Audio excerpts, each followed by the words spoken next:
कुठेतरी डॉक्टर सोबत चर्चा करत असतं. मग ज्यावेळेस कुटुंबातील एक व्यक्ती आजारी असतो त्यावेळेस बाकी कुटुंब हे मानसिकदृष्ट्या आजारी असतं. आणि आपण करोनामध्ये बघितलं मित्र हो, शेवटी सरकारने सुद्धा हातवर केलं होतं, माझं कुटुंब माझी जबाबदारी. झालं होतं की नाही असं? म्हणून आपल्या कुटुंबाला एक राजमार्ग देतो आज मी, कसं जीवन जगायचं आणि आपल्या कुटुंबाला निरोगी कसं ठेवायचं. तर मानसिक आरोग्य आणि शारीरिक आरोग्य फार महत्वाचं आहे. आणि म्हणून सकाळी सकाळी आमचा एक झूम कॉल असतोय. सकाळी सकाळी एक झूम कॉल म्हणजे आम्ही सगळेजण मोबाईलवर जॉईन होतो आणि जवळपास 500+ फॅमिली, कोणी संभाजीनगरहून, कोणी जालन्यावरून, कोणी बीडवरून, कोणी कोल्हापूरवरून, कोणी छत्तीसगडवरून, कोणी दिल्लीवरून पटापट पटापट पटापट 5:15 वाजता जॉईन होतात. 5 वाजता सकाळी सकाळी प्रार्थना चालू होते. आमची सुरुवात प्रार्थना होते. टेक्नॉलॉजी, बरं टेक्नॉलॉजीचा आम्ही उपयोग करतो. मोबाईलवर घराच्या बाहेर पडायचं काम नाहीये. आणि त्यानंतर 5:15 वाजता मेंदूचा व्यायाम. ती मग सगळी काय भानगड आहे मेंदूचा व्यायाम? शहराचा व्यायाम आम्ही ऐकला होता. मेंदूचा व्यायाम काय? तर सरपंच कसं आहे, आपण करोनामध्ये बघितलं, आपण इम्युनिटी पॉवर जो शारीरिक दृष्ट्या स्ट्रॉंग होता त्याला करोना झाला नाही, बरोबर आहे. पण आपण अशा पण काही केसेस बघितल्या की जे शारीरिक दृष्ट्या स्ट्रॉंग असून सुद्धा हे जग सोडून गेले. कारण का? ते शरीराने मजबूत होते पण मनाने कमकुवत होते. आणि मनाचा आणि मेंदूचा फार जवळचा संबंध आहे. ते बघा एक चारोळी आहे माझ्या जीवनातली की माझ्या मेंदूशी 36चा आकडा आहे. माझं मन तसा सरळ आहे पण माझ्या मेंदूचाच रस्ता वाकडा आहे. काय? माझ्या मेंदूशी 36चा आकडा आहे, माझं मन तसा सरळ आहे, माझ्या मेंदूचाच रस्ता वाकडा आहे. आणि वाकड्या मेंदूला 2 थबडीत म्हणून वटणीवर आणण्याचं काम आम्ही सकाळी 5:15 वाजता करते. बघा आमच्याकडे सकाळी सकाळी घंटा गाडी येते, छानसं गाणं येते, गाडी व्हायला या कचरा उठाव, हे की नाही. आणि मग सकाळी सकाळी आम्ही आमच्या डोक्यातील मेंदूतील जो काल दिवसभर काल रात्री जे लोक अनवॉन्टेड भेटले त्यांनी काही गोष्टी आपल्या डोक्यात टाकल्यात, त्या सर्व कचरा घेतो आणि कचरा स्वच्छ करतो. जसं सकाळी सकाळी उठल्यानंतर आमच्या माया माऊल्या अंगण साफ करतात, घर स्वच्छ करतात, तसं सकाळी सकाळी आम्ही आमच्या मेंदूची स्वच्छता करतो. कारण त्याचा मेंदू चांगला राहील त्याचं आयुष्य चांगलं राहील. कारण डिसिजन घेण्याची पॉवर तुमच्या हाताला आहे का? डिसिजन हात घेत नाही, पाय घेत नाही, डोळा घेत नाही, किडनी नाही घेत, तुमचा डिसिजन घेतोय तुमचा मेंदू. आणि या मेंदू मध्ये एवढी ताकद आहे की जो जगावर सुद्धा राज्य करू शकतो, आहे की नाही. आणि हा मेंदूवर जर अनेक समस्याने ग्रासला असेल, अनेक अनवॉन्टेड विचारानं, मग करायचं काय? म्हणून सकाळी सकाळी आम्ही मेंदूचा व्यायाम करतोय आणि मानसिक आरोग्य आमचं मजबूत करतोय आणि नंतर आम्ही बोलतोय शरीराकडे. नेक्स्ट, हे जागतिक संघटनेचे काही जे आरोग्य संघटना आहे त्यांनी सांगितले की तुमचं शरीर कसं राहायला पाहिजे, शरीर कसं मजबूत राहायला पाहिजे. नेक्स्ट, हे फार महत्वाचं. बघा सध्या चाललं काय, बघा आपल्या आयुष्यामध्ये, बघा तुम्ही हे चालत असताना तुमच्या आयुष्यात हे काही चालू गेलं चेक करायचं. हायपर टेन्शन हे लाईफस्टाईल डिसीज प्रॉब्लेम, बरं, चुकीच्या जीवनशैलीमुळे, जीवन जगण्याच्या चुकीच्या पद्धतीमुळे हायपर टेन्शन. प्रत्येक माणूस तणावामध्ये, ज्याला म्हणजे अनेक कामाचा तणाव असेल आणि ज्याला काहीच काम नाही तो 18 तास मोबाईल पाहून तणावामध्ये येऊ राहिला. हा व्हिडिओ बघतो, व्हिडिओ बघ, याचं काय चाललं, त्याचं काय चाललं, काय व्हिडिओ बघू बघू तणावामध्ये येऊ राहिले आणि डोके खराब करून गेले. काहीच गेलं नाही त्याचं आपल्या जीवनाच्या, आपल्या आयुष्याची. पण प्रत्येक माणूस या ठिकाणी तणावामध्ये. कारण काळजी कुटुंबाची, घरादाराची, कुणाचे पैसे उसने घेतलेले आहे, कुणाला मुलीचं लग्न करायचं आहे, कुणाला मुलाचं एज्युकेशन साठी खर्च करायचा आहे, कुणाच्या घरामध्ये शेतीची समस्या असतील, कुणाकडे घर चांगलं नाहीये, कुणाच्या मुलीच्या आयुष्यामध्ये ताणतणाव आहे, अनेक मानव म्हणले की त्याला समस्या आहेत आणि अशा अनेक ताण तणावामुळं माणूस परेशान आहे. हायपर टेन्शन, शरीराला व्यायाम नाही, चांगला आहार नाही, चांगली झोप नाही. बघा जे मोबाईल मध्ये स्टेटस ठेवतात ते स्टेटस चेक करा आपल्या कधी कधी 10-11 वाजेपर्यंत समजू शकतो. कोणी स्टेटस 12 वाजता बघते, कोणी 1 वाजता बघते, कोणी 2 वाजता बघते, कोणी 3 वाजता. अरे तू झोपतो केव्हा भाई? तू सोता कब है फिर? तू 2 बजे अपना स्टेटस देख रहा है, चेक कर रहा है मेरा, तू सोता कब है? ताण तणाव आणि बॉडी रिकवर होत असती चांगल्या आरामात, पण आराम नाही, ताण तणाव एवढा आहे की झोप नाही आणि त्याच्यामुळे शरीराच्या अनेक समस्या निर्माण होत आहेत. शुगर असेल, बीपी असेल, हायपर ऍसिडिटी असेल, हे तणावामुळे समस्या निर्माण होतात. तुम्ही तणावामध्ये असाल तर तुमचं पोट गट हे सुद्धा खराब होतं. तुम्ही तणावामध्ये बघा तुमचं काळीच धडधड करतंय, होतं की नाही? हात थरथर कापतात. हे कशामुळे होतं? फक्त तणावामुळं. तणावाचं व्यवस्थापन कसं करावं हेच आपल्याला माहिती नाहीये. आणि दुर्दैव असं आहे की कुणाच्या खांद्यावर आपण डोकं ठेवू असा खांदा आता शिल्लक राहिला नाहीये. म्हणजे माणसाचं मन कुठंतरी मोकळं झालं ना, काय एखादं नाली जर तुंबलेली असेल, पुढं पाणी जात नसेल ना, नाली फुटायची वेळ येते, नालीच्या बाहेर पाणी येतं. मनाचं सुद्धा तसंच आहे. कुठंतरी मन मोकळं केलं तर मनाला समाधान लाभते. पण मन मोकळं कुठं करावं असा विश्वासाचा खांदा शिल्लक राहिला नाही. त्याच्यामुळे समस्या वाढलेल्या आहेत. आणि जो तो घरामध्ये सुद्धा मोबाईलमध्ये पप्पा फेसबुकवर, मम्मी टिकटॉकवर, पोरग कार्टूनवर. म्हणजे पूर्वी चेहरा बघितला तर लक्षात येत होतं की काहीतरी समस्या आहे यांना, त्यांचा चेहरा फार उतरलेला आहे. पण माणूस घरी आल्यानंतर चेहरा खाली असेल मोबाईल मध्ये तर कसाचा चेहरा वाचायचा, कसाचं दुःख बघायचं आपण. पण हे सगळे हायपर टेन्शन आज वाढलेले आहेत. हार्ट संदर्भाचे प्रॉब्लेम, हृदया संदर्भाचे प्रॉब्लेम. मित्र हो, 2 पाय नसलेले माणूस जिवंत आहेत पृथ्वी तलावर, 2 हात नसलेले माणसं जिवंत आहेत. ज्याला 1 किडनी आहे तो सुद्धा जिवंत आहे. ज्याला 2 हात 2 पाय नाही तो सुद्धा जिवंत आहे. पण ज्याला हृदय नाही असा माणूस आहे की पृथ्वी तलावर तो जिवंत नाही. आपका सच्चा साथी कौन है? तुमचं हृदय. दिवस रात्र तुमच्यासाठी काम कोण करतंय? हे हृदय. इथं बसलात तर हे चालू आहे, हे काम चालू आहे.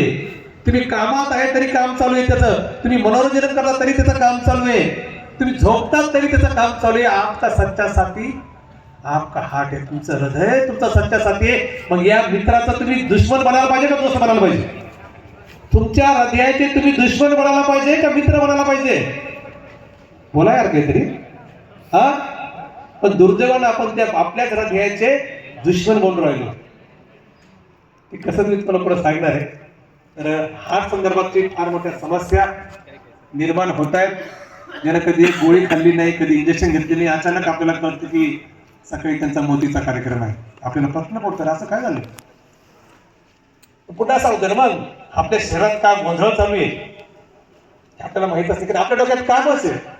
आपल्याला ऊसाला पाणी द्यायचंय, आपल्याला ऊस कारखान्याला न्यायचा आहे,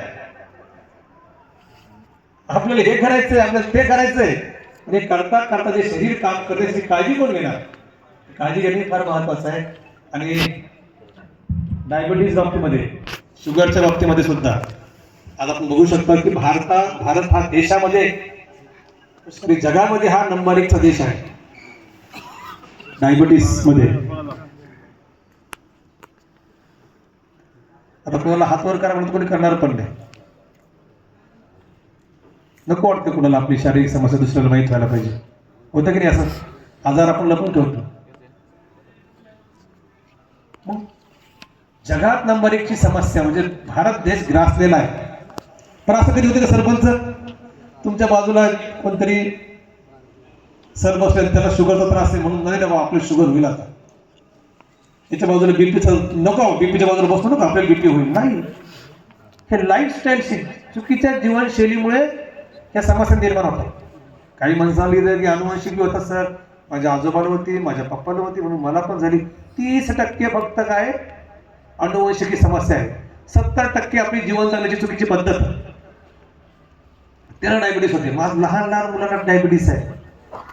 सरपंच बघतोय मी, आज लहान लहान मुलं सकाळी 2 वाजता रात्री 2 वाजता उठतात, स्वतःच्या पोटामध्ये स्वतः इंजेक्शन देतात. अशी कंडिशन आहे. लांब कसं लांबते त्या काही तुम्ही येतात ना, तुमचे पप्पा किती वय त्यांचं? 62-63. इन्शुरन्स चालू होतं त्यांना, आहे का? हा 3 टाईम. यांच्या पप्पाचं वय 62 वर्ष आहे. ते पोटामध्ये इंजेक्शन घेत होतात, मग कधी मांडीमध्ये घेत होतात. आता बंद झाले त्यांचं, बरोबर आहे ते? बंद झाले. कशामुळं? आम्ही जो तुम्हाला प्रोग्राम सांगणार आहे त्या प्रोग्राममुळं. कॅन्सर सारखी समस्या आहे. तुमच्या माहितीच तो पंजाबमध्ये, पंजाबपासून तर एक दिल्लीपर्यंत एक ट्रेन जाते. त्या ट्रेनचं नाव काय माहिती का? Cancer train. दुर्दैव आहे, त्या देशामध्ये एक त्या ट्रेनचं नाव कॅन्सर ट्रेन आहे. पण त्या टायमिंगला तेच पेशंट त्याच्यामध्ये असतात आणि त्या टायमिंगला तीच गाडी जाते. त्याच्यामध्ये सगळे कॅन्सर पेशंट असतात, कारण ती अपॉइंटमेंट असते त्या टायमिंगची. दिल्लीच्या हॉस्पिटलमध्ये जायचं असेल ती कॅन्सर ट्रेन. मग पंजाबमधून सर्वात जास्त कॅन्सर समस्या आहे का? आडमाप प्रमाणात खताची फवारणी. पंजाबमधला गहू चुकून खाऊ नये. आपण ज्या फवारण्या करतोय, आपणच आपल्या आयुष्याचे दुश्मन झाले. आता टमाटे कर्ज ज्याची शेती आहे तो टमाटे खात नाही, ज्याच्याकडे अंगूरचा बगीचा आहे तो अंगूर खात नाही, ज्याच्याकडे वांग्याची शेती आहे तो वांगे खात नाही, ज्याच्याकडे मेथीची भाजीची शेती आहे ती मेथी खात नाही. का? त्याच्या डोळ्यानं त्याला माहिती त्याने किती फवारणी केलेली. हिंमतच होत नाही त्याची अंगूर खायची, कारण अंगूर असा डब्बा घेतला त्यात अंगूर बुडवलेलं आहे. इंजेक्शन दिल्यानंतर टरबूज लाल जरी असलं तरी खाण्याची हिंमत होईल का हो तुझी? नाही होणार ना. त्याच्या हाताने त्याने इंजेक्शन दिलं त्या टरबूजाला, काय हिंमत होणार ते अंगूर टरबूज खायची? तुम्ही कधीही बघा, अंगुराच्या शेतीवाल्याकडे गेले ना, तो म्हणतो तुम्ही अंगूर खा. तो आपल्यासोबत कधीच अंगूर खात नाही, कधीच टरबूज खात नाही.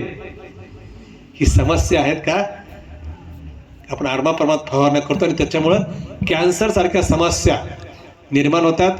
पूर्वी 15-20 गावातून एक केस आपल्याला भेटत होती. आता गावामध्ये 15-20 पेशंट निर्माण होईल समस्या.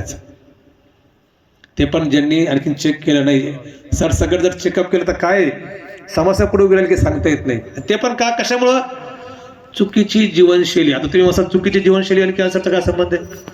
रात्री अपरात्री जेवण करणे, बाहेर धाब्यावर जेवण खाणे, सकाळी उठून उलट्या करणे, ॲसिडिटीचा त्रास होणे, आणि मग आम्लपित्त वाढतं. आम्लपित्त वाढलं की पोटाला जखमा होतात, जखमाचं रूपांतर अल्सरमध्ये होतं, अल्सरचं रूपांतर कॅन्सरमध्ये होतं. मग आपण म्हणतो गेलो तर सुपारीचा कण माहीत नव्हता, पण इंटरनल बॉडी पार्टला जखमा झाल्यानंतर, अल्सर झाल्यानंतर त्याचं रूपांतर कॅन्सरमध्ये होतं. अनेक समस्याचं माहेरघर म्हणजे तुमची ॲसिडिटी आहे.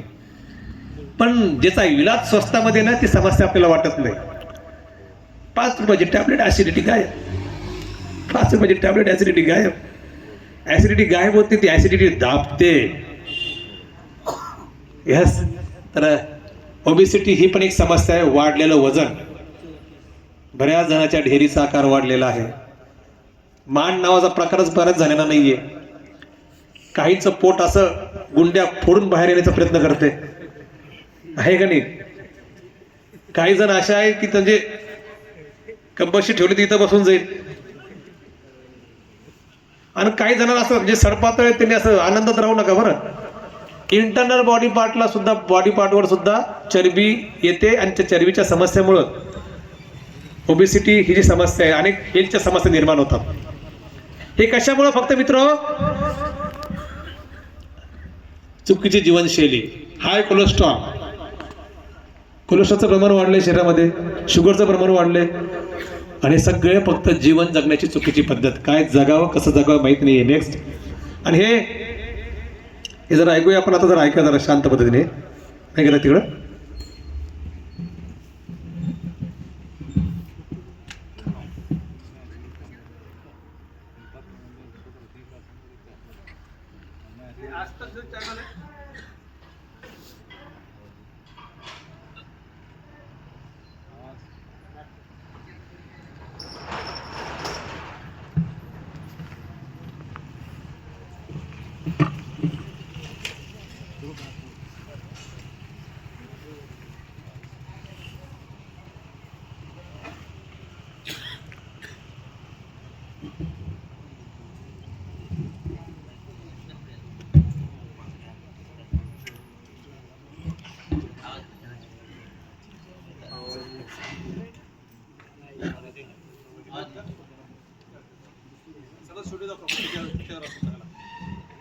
न्यूज चॅनलवाले हे सांगतात की भारत हा जगामध्ये सध्या ओबेसिटीमुळं परेशान आहे, ग्रासलेला आहे, त्याच्यामुळे अनेक समस्या निर्माण झालेल्या आहेत. म्हणून आपल्या देशाचे पंतप्रधान सुद्धा काय म्हणतात, वजन कमी करा, वजन कमी करा. तर मित्र, जर शरीराच्या समस्या वाढल्या, नेक्स्ट घ्या आता, शरीराच्या समस्या जर वाढल्या तर अनेक समस्या त्या ठिकाणी निर्माण होतात. आता हे बघा, सर्वात महत्त्वाचं म्हणजे वजन किती पाहिजे हे सर्वांना माहिती पाहिजे. वजन किती पाहिजे? आपल्या उंचीनुसार आपलं वजन पाहिजे. मग पुरुषाचं वजन किती पाहिजे? हाईट जेवढ्या सेंटीमीटरमध्ये त्याच्यातून 100 मायनस करायचे, ते तुमचं आयडियल वेट. उदाहरणार्थ, तुमची उंची 170 सेंटीमीटर आहे, त्यातून 100 मायनस केले, वजा केले, उरले 70 किलो तुमचं वजन पाहिजे. मग 65 पण पाहिजे, 75 पण पाहिजे.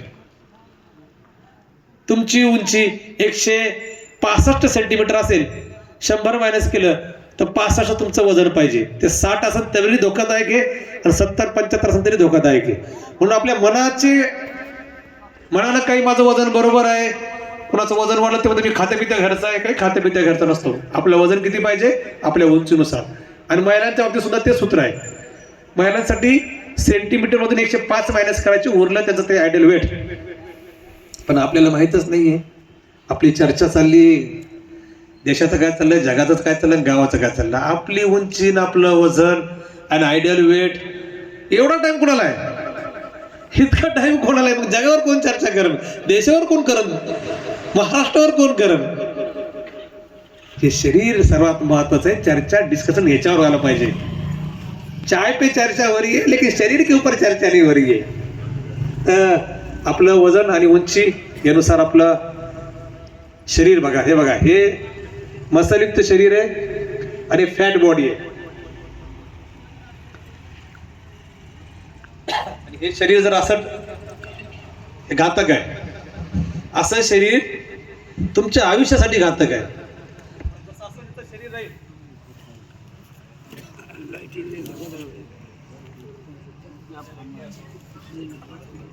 असं ज्याचं शरीर राहील, शरीराची हानी होते. म्हणून मित्र हो, आपल्या शरीराची उत्तम काळजी घेणं हे सर्वात महत्त्वाचं.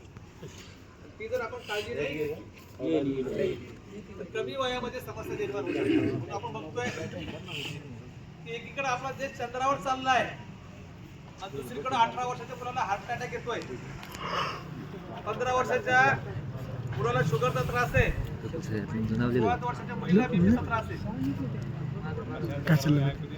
राहिला असं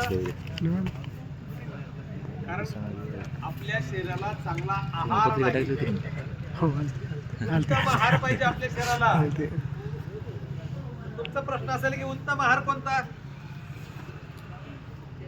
उत्तम आहार कोणता? मी म्हणतो आम्ही आपल्या शेतीतला खातोय, आपल्या शेतीत शिकतोय. तुम्हाला एकच प्रश्न आहे, आपल्याला बरेच जण या ठिकाणी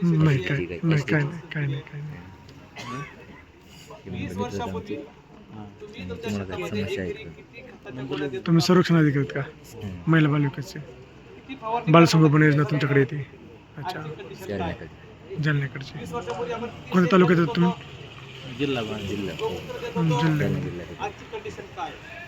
पण आडमात प्रमाणामध्ये फवारण्या होत राहिल्या, आडमात प्रमाणामध्ये खताचे डोस चालले. ते चाललंय कुठं? सगळं ते चाललं जमिनीमध्ये. त्याच्यामुळे पहिलं काम काय हो राहिलं, आपल्या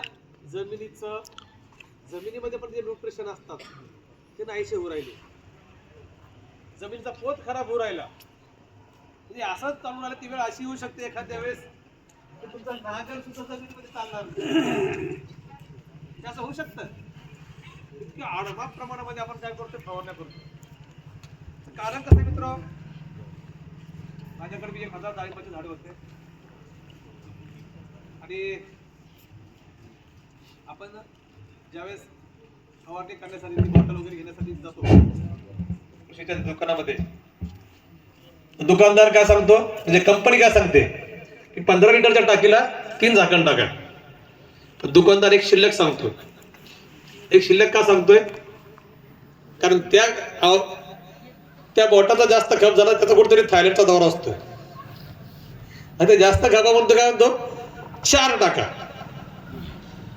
कंपनी काय सांगते 3.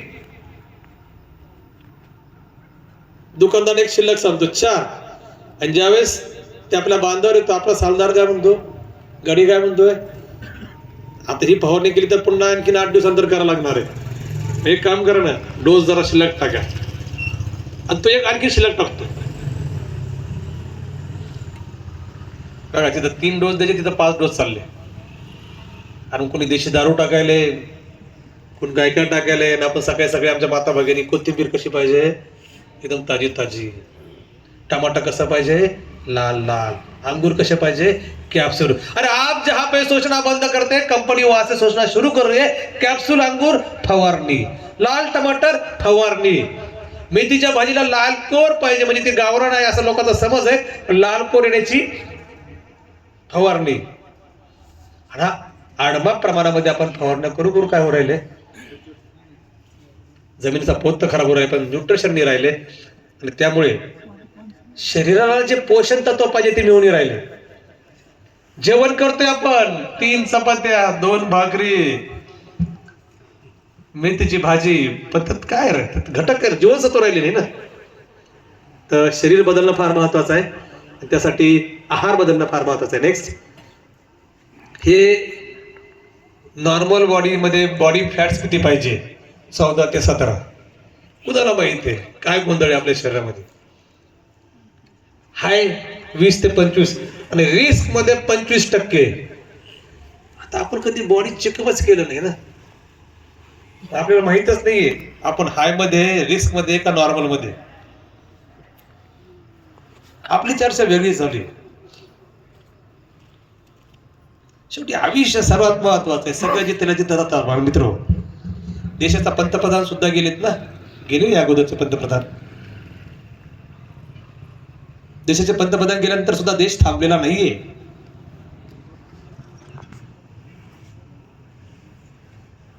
मोतीला पण जायचं ना तर घरच्या मतात जेवण करून जा.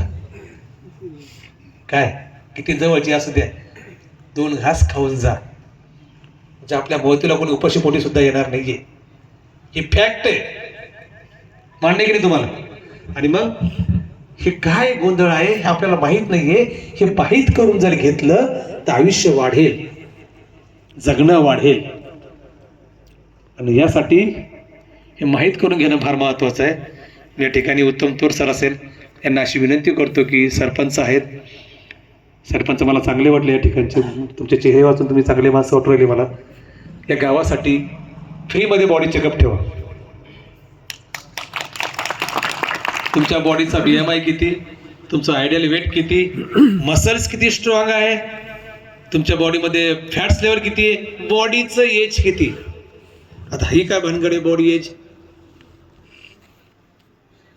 बॉडी एज काय भानगड आहे पता है आपको. शरीराचं वय, आता आम्हाला डेट ऑफ बर्थ माहिती आहे, आम्हाला जन्मतारखेनुसार वय माहिती, शरीराचं वय काय भानगड आहे. आपण म्हणतो यार अरे त्या माणसाचं वय काहीच नव्हतं. अरे बाबा त्या जन्मतारखेनुसार त्या माणसाचं वय काही नव्हतं, पण त्या माणसानं शरीरावर एवढे अन्याय अत्याचार केले की गाडी केव्हाची गॅरेजला लागली होती. Sugar level, fat level, muscle किती स्ट्रॉंग आहे, BMI किती, यानुसार तुमच्या शरीराचं वय काढण्यात येतं. मग या गावामध्ये जर एकाच दिवशी जर 2 मानव जन्माला आले असतील आणि दोघांना जर एकाच दिवशी ठिकाणी उभं केलं तर 2 जण सारख्या वयाचे वाटत नाही. का वाटत नाही. एकानं जर शरीराची फार काळजी घेतली असेल तर त्याचं शरीर चांगलं राहील, आणि एकानं जर शरीराची काळजी घेतली नसेल तर त्याचं शरीर चांगलं राहणार नाही. मग त्या व्यक्तीचा जो काळजी घेतो त्याचं बॉडी एज त्याच्या जन्मतारखेनुसार राहील, आणि जो व्यक्ती काळजी घेत नाही त्याचं बॉडी एज जास्त राहील. म्हणजे तो असेल 40चा तर त्याचं शरीराचं वय राहील 60. त्या 60 वर्षाच्या वयाच्या व्यक्तीचे जे बॉडी लँग्वेज असते, जी कॅपॅसिटी असते, ती त्या व्यक्तीनं 40 मध्ये करून ठेवली का? अन्याय अत्याचार इतके केले हो बॉडीवर. काय खावं काय काय महत्वच नाही. आणि म्हणून तुमचं बॉडीचं एज करायची, बॉडी चेकअप तुमची फ्रीमध्ये. तर जरा टाळ्या वाजा, घाबरू नका सगळे, त्याच्यामुळे असं घाबरण्यासारखं काही नाहीये. तर याच्याबद्दल जास्त बोलत नाही, आपण या ठिकाणी बॉडी चेकअप करून घेऊया. नेक्स्ट, हे हृदय, हार्ट. जर शरीराची चरबी जर वाढलेली असेल तर काय कंडिशन होते, आणि शरीराची चरबी नॉर्मल असेल तर काय कंडिशन होते आपण बघू शकता. हे नॉर्मल हृदय आहे, आणि व्हिज्युअल फॅट म्हणजे पोटावरची चरबी जास्त असेल तर हे तुमचं गट हेल्थ आहे. लहान आता मूळचं काय परिस्थिती होती, अशी क्लीन राहते, नाहीतर अशी घाण असते शरीरामध्ये. पण हे हृदय चांगलं आहे, इंटरनल बॉडी चांगली आहे. इथं फॅट्स जर निर्माण झाले जास्त शरीरामध्ये, व्हिज्युअल फॅट, तर तुमचं हृदय, इथं जर नॉर्मल फॅट्स आहे तर हृदय छान आहे. आणि इथं जर तुमच्या शरीरावरची चरबी वाढलेली आहे तर हृदय खराब आहे. म्हणून पुन्हा सांगतो की आपल्या सच्चा साथी आपका हार्ट आहे. हृदय तुमचं हृदय तुमचा खरा मित्र आहे. मग त्या हृदयाचे मित्र बनायचं का दुश्मन? मग तुम्ही जर तुमच्या शरीराचं वजन वाढून ठेवलं इंटरनल बॉडी पार्टवर, आणि बाह्यांगावर चरबी जर वाढली, तर तुमच्या हृदयावर त्याचा परिणाम होतो. हृदयावर परिणाम म्हणजे जगण्यावर परिणाम. सरळ सरळ विषय आहे. चांगलं हृदय ठेवण्यासाठी सुद्धा तुमचं शरीर उंचीनुसार तुमचं वजन पाहिजे. नेक्स्ट, या ठिकाणी आपण बघू शकतो, हे बघा, ही हृदयाकडे जाणारी रक्तवाहिनी असेल. शेतकरी आता आपण जरा सोप्या भाषेमध्ये सांगतो, ही पाईपलाईन आहे. ही पाईपलाईन घाण झालेली आहे, ही पाईपलाईन स्वच्छ आहे. आता आपल्या शेतामध्ये जर पाईपलाईन चेपली तर काय होतं? काय होतं? पाणी लिकेज होतं. आणि इथं जर ब्लॉकेज जास्त निर्माण झाले, अडथळा निर्माण झाला हृदयाकडे जाण्यासाठी, तर काय होतं? हार्ट अटॅक येतोय. आणि म्हणून हे स्वच्छ आणि क्लीन जर कोण करत असेल तर आपली दिनचर्या, चांगला आहार, चांगला व्यायाम, चांगली दिनचर्या, जगातील नंबर 1 न्यूट्रिशन आम्ही घेतोय. आमच्याकडे एक नाईट वर्क आहे बघा, नाईट वर्क. आणि नाईट वर्क घेतल्यानंतर कंपनी अशी म्हणते की 99% हार्ट अटॅक येत नाही. डॉक्टर लुईस इग्नोर यांनी काय केलेलं आहे, या संदर्भात संशोधन केलेलं आहे की मानवाला सकाळी सकाळी हार्ट अटॅक काय येतोय, त्याच्यावर त्यांनी अभ्यास करून नाईट वर्क नावाचं प्रोडक्ट तयार केलं. आणि त्यामुळे त्यांना जगातील सर्वात मोठा पुरस्कार नोबेल पारितोषिक मिळालेला आहे. बघा, फार मोठे शास्त्रज्ञ, सायंटिस्ट आणि डॉक्टर, त्यांना हृदयासाठी जे प्रोडक्ट तयार केलं त्यासाठी नोबेल पारितोषिक मिळालं आहे. आणि ते जर आपल्या हृदयाला भेटलं तर,